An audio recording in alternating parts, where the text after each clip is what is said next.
We begin with the latest from Venezuela, where U.S. forces executed a well-planned, long-rehearsed military operation to oust leader Nicolás Maduro from power.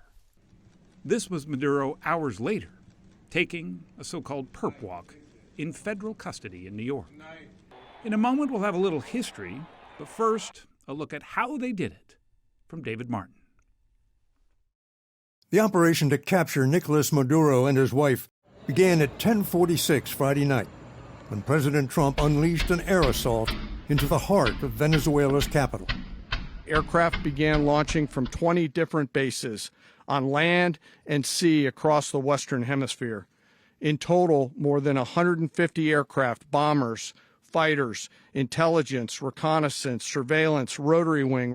According to Joint Chiefs Chairman General Dan Kane, the fighter jets and bombers knocked out Venezuelan air defenses and command centers, clearing the way for helicopters carrying Delta Force commandos into Maduro's fortified compound.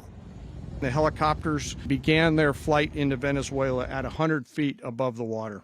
For months, the U.S. has been building up its forces in the Caribbean, while CIA agents inside Venezuela tracked Maduro. How he moved, where he lived, where he traveled, what he ate, what he wore, what were his pets.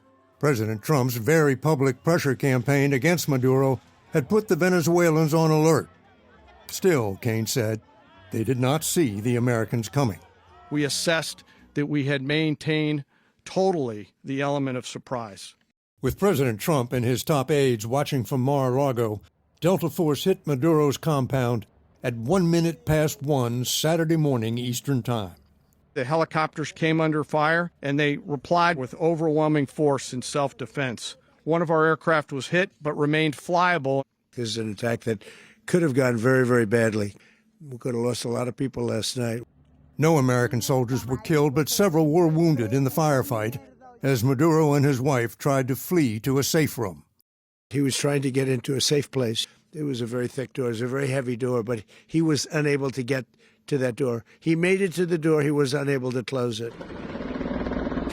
Helicopters were called in to exfiltrate the extraction force, while fighter aircraft and remotely piloted aircraft provided overhead coverage and suppressive fire.